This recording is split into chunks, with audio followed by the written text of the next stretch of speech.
Vamos a América ahora, entonces. Vamos a entender en ese momento, en ese final del siglo XV, qué es lo que había en el continente americano, qué civilizaciones existían, qué tribus, qué países, si es que se podía llamar países o naciones, ¿qué teníamos ahí? Mira, para cuando llegue España a América, no hay nada a lo que se le pueda llamar país, ni reino, ni imperio. Nunca existió un tal imperio azteca. Eso es una patraña del siglo XX. Igual que el concepto la Gran Tenochtitlan, eso es otra patraña inventada en el siglo XX. Nadie le llamó nunca así a la ciudad, que de hecho no se llamaba Tenochtitlan. Entonces son inventos del siglo XX, ¿no? Cuando España llega a América, están encontrando una civilización en uno de sus momentos de peor debacle. ¿Qué civilización? Es que nadie sabe cómo se llamaban a sí mismos. Los estudiosos del siglo XIX le llaman Mesoamérica. Vamos a quedarnos con el concepto Mesoamérica. Una zona geográfica cultural que iría desde lo que hoy es el centro de México, literal el centro de México, donde está la ciudad de Guanajuato, de Querétaro, en fin, 200 kilómetros al norte de la Ciudad de México. De ahí hacia el sur, hasta Centroamérica y la península de Yucatán, que es el mundo maya. Ese es el espacio llamado Mesoamérica, donde las condiciones geográficas permitían el establecimiento humano y por lo tanto el desarrollo de la civilización. No hay nunca una sola cultura en esa Mesoamérica, no hay una cultura unificada, no hay unidad lingüística, económica, monetaria, política, de ningún tipo. En México siempre nos contamos la historia comenzando con un pueblo que son los Olmecas. Los Olmecas es un pueblo que habitaba lo que hoy es el estado de Tabasco, en el centro en el istmo de Tehuantepec, donde se llega a Yucatán. Bueno, los Olmecas son los que hacen estas cabezas monumentales de 3 metros, 4 metros de altura, de 20 toneladas de peso, que como con las pirámides de Egipto que dices, ¿cómo demonios cargaban estas piedras que ni siquiera son originarias de esta zona? De los Olmecas no sabemos prácticamente nada. Se les llama la cultura madre porque, es la primer civilización, que luego se irán mezclando, eso sí, con otros grupos. Desarrollan el culto al dios que con el paso de mucho tiempo vamos a conocer como Quetzalcóatl, probablemente comienza con los Olmecas. La idea del juego de pelota, estas dos paredes con un aro de piedra, probablemente viene de los Olmecas, ¿no? Luego vamos a ver otros pueblos, pero hay que entender que en lo que hoy es México, los diferentes pueblos que habitan diferentes zonas en diferentes momentos históricos. Nunca coexistieron, nunca tienen relaciones. Entonces, claro, el primer pueblo, los Olmecas. De esa misma época, 2000, 1500 antes de Cristo, podemos ubicar a los mayas, no a los mayas de México, a los mayas de Centroamérica, lo que hoy es Guatemala, El Salvador, Nicaragua. Ahí están los mayas. ¿Tienen contacto con los Olmecas? No, no lo tienen. En esa misma época, más al norte del Golfo de México, sin importar lo que diga el hombre naranja, se sigue llamando el Golfo de México, tenías a los huaxtecos, una cultura que no tiene contacto con los Olmecas y que no tiene contacto con los mayas. Y hacia el occidente, en lo que hoy es el estado de Michoacán, todavía no se llaman purépechas, pero al pueblo que con el tiempo serán purépechas. Estos pueblos no tienen contacto entre sí. Estamos hablando de un territorio donde no hay grandes planicies, no hay animales de tiro, no hay rueda, no hay desarrollo de metalurgia. Cada pueblo está aislado en su pequeño dominio. A ver, claro que tienen noticias de ahí están estos y allá están aquellos, pero no hay redes de contacto, no hay redes de caminos. Y eso, para entenderlo, tenemos que regresar, ¿qué te puedo yo contar? 150,000 años en el pasado o 500 millones de años según lo quieras ver, porque ¿por qué es edad de piedra América? Porque, a ver, cuando llega España, es lo que hay en América, edad de piedra. Porque las armas y las herramientas son de piedra. O sea, tecnológicamente se situaba ahí. Es edad de piedra, a los mexicanos les molesta mucho que lo diga, pero es una característica. Cuando España llega a América es como si hubiera llegado a Sumeria. A ver, la edad de piedra, que luego tú dices edad de piedra y los ignorantes piensan en la edad de las cavernas. Claro. Entonces hay que ubicar a la gente, ¿no? La edad de piedra genera grandes conocimientos, generan los calendarios, generan alfabetos y lenguas y generan matemáticas y astronomía y astrología, por supuesto, pero tienen un límite en su desarrollo. ¿Por qué en Eurasia se abandona la edad de piedra y se llega al hierro y a los metales? Por lo que ya dijimos, por este contacto desde lo que hoy es China hasta lo que hoy es España, donde por miles de años no deja de haber contacto. Eso hace que las culturas crezcan mucho más rápido. Si te vas a América, hay que ubicar que América es poblada en la era de hielo. Hace unos 40,000 años. Algunos llegan por el norte, lo que hoy es el estrecho de Bering. A Sudamérica algunos llegan por la Polinesia. Hay que ubicar que en la era de hielo las formas de los continentes son distintas y los mares tienen un nivel más bajo porque el agua está congelada en los polos, ¿no? Pero termina la era de hielo hace unos 15,000 años y América se queda aislada del resto del mundo. Ahí empieza todo, porque una vez que América se queda aislada del resto del mundo, no se puede dar en América este proceso que estamos describiendo en Eurasia de contacto, además de que hay muy poca gente. Entonces en América va a haber una zona cultural, Mesoamérica, y otra al sur, la zona del Tihuantinsuyo de Perú. Esas dos zonas culturales están aisladas entre sí y aisladas del resto del mundo. Su capacidad de crecer es limitadísima. No es que esta gente sea más tonta o más lenta, es que sus condiciones históricas geográficas no permiten otra cosa. Entonces, bueno, tú sigues avanzando en Mesoamérica hasta llegar al momento de máxima gloria, Teotihuacán. Teotihuacán en lo que hoy es el altiplano central de México y Montalbán en lo que hoy es Oaxaca. Estamos hablando de que estas dos ciudades, que son más centros ceremoniales que ciudades, las empiezan a construir tal vez en el 100 antes de Cristo.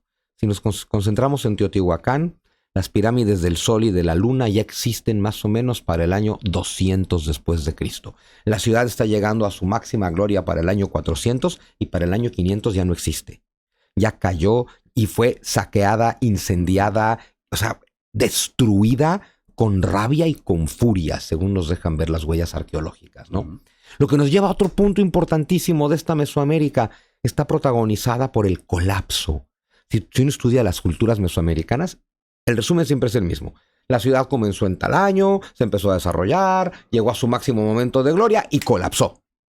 Y surge otra ciudad que llega a su máximo y colapsa. Y surge otra que llega a su momento de gloria y colapsa.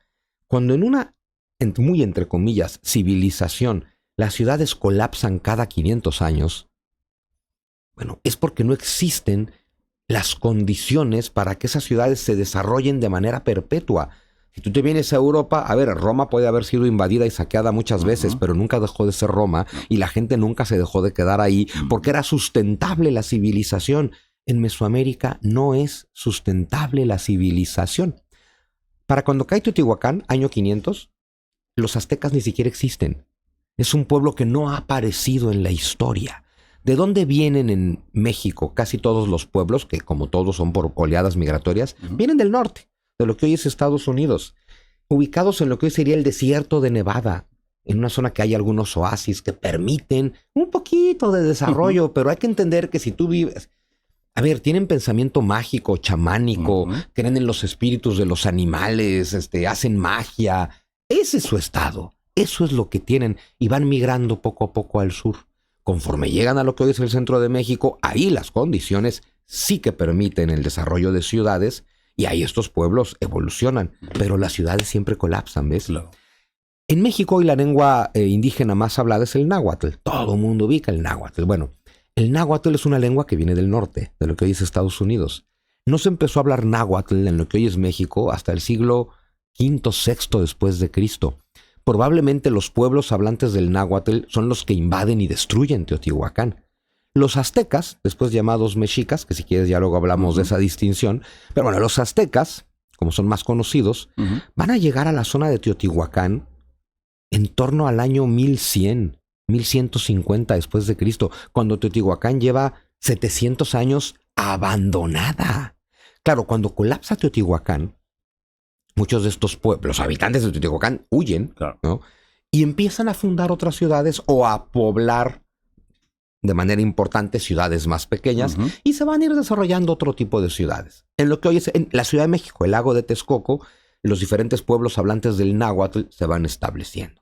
Para el año 1000 están perfectamente establecidos en lo que hoy es la cuenca de México. Y los mexicas siguen sin aparecer. Los mexicas van a aparecer en el lago de Texcoco en torno al año 1290. Y aquí me encanta hacer una comparación. Para el año 1290, tú ya tienes la Catedral de Burgos. Es consagrada en el año 1221 y la Catedral de Burgos es una bestialidad. Pretender que los que construyen eso es un pueblo ignorante es de una profunda ignorancia. Es tremenda la catedral. Y para el año 1301 ya tienes la Catedral de León. Te doy estas dos fechas porque entre que aquí tienes la Catedral de Burgos y la Catedral de León, con todo lo que ello implica, con este gótico, estos emplomados, estos murales, bueno, en Mesoamérica tienes que los aztecas acaban de establecerse en el lago de Texcoco, después de que los sacan a patadas de todos lados. El señor de los Acolhuas, un pueblo ya establecido, les dice, vale, quédense aquí. Los aztecas se quedan ahí. Y un día le dicen al señor de los Acolhuas, oye, queremos que nos mandes a tu hija, a la princesa, para un ritual en el que la vamos a consagrar como nuestra diosa. Y el señor dijo, hombre, eso suena muy bien, y se las mandó sin averiguar cuáles eran las manías de los aztecas, ¿no? El ritual para consagrarla en su diosa consistía en desollarla viva. Y no importa cuánto romanticemos el sacrificio humano o nos acostumbremos al concepto por repetirlo, la desollaron viva. Estando viva le arrancaron la piel. Ese era el ritual. Y el sumo sacerdote se vistió con la piel de la princesa de los Acolhuas y se puso a hacer danzas. Y estaba en eso cuando llegó el señor de los Acolhuas. Y no reaccionó bien, ¿no? Normal, ¿no? Se puede entender. Más o menos se puede entender, ¿no? ¿Verdad? Y entonces sacó a los aztecas a patadas. 1290. Mientras aquí tienes Burgos y tienes León con esas catedrales gloriosas, los aztecas son un pueblo chamánico que desolla viva a una mujer para que florezca la agricultura. Ese es el nivel. Y se van corriendo, se establecen en el bosque de Chapultepec, ya considerado entonces un bosque sagrado, y hasta ahí fue una coalición de los pueblos ya establecidos a correrlos de ahí. Iba a ser una ciudad del otro lado del lago de Texcoco llamada Azcapotzalco, quien dice, bueno, va, establezcanse aquí. Y los aztecas se establecen en 1324. Es que en términos históricos eso es la semana pasada. 1324 se establecen como un pueblo vasallo de Azcapotzalco. Y durante 100 años es lo que van a hacer. Son un pueblo vasallo y pagan su tributo siendo mercenarios. A ver, este señor dice, era el señor más dominante del lago y dice, estos son unos guerreros de primer nivel. Los nómadas tienden a ser mejores guerreros que los sedentarios porque no tienen nada que perder. Claro. Y entonces durante 100 años Azcapotzalco conquista y conquista y conquista con los aztecas como sus mercenarios, como su brazo armado. Hasta que en 1427 los aztecas se rebelan contra su señor de Azcapotzalco, se llamaba en ese entonces, ay, se me está yendo el nombre, ahora regresa, Vale. Tezosomoc, el señor Tezosomoc. Pero estos nombres es normal que a veces se vayan, ¿eh? Porque son, algunos de ellos, bastante complicados. A ver, cuando vienes de México, en teoría no se deben de olvidar, ¿no? Pero que eso es otra cosa muy bonita. En México el náhuatl es parte del español. O sea, tú puedes decir... No, como siempre digo, los pueblos aliados de Hernán Cortés, tlaxcaltecas, cholultecas, huejotzincas, acolhuas, xochimilcas, chalcas, totonacas, otomí, purépechas. A ver, repítelo. Pero en México sí que podemos, porque el náhuatl es parte de nuestra lengua española, ¿no? Claro. Y entonces, para 1427, los aztecas se alían con otros pueblos que ellos mismos han sometido en el pasado y juntos derrotan a Azcapotzalco.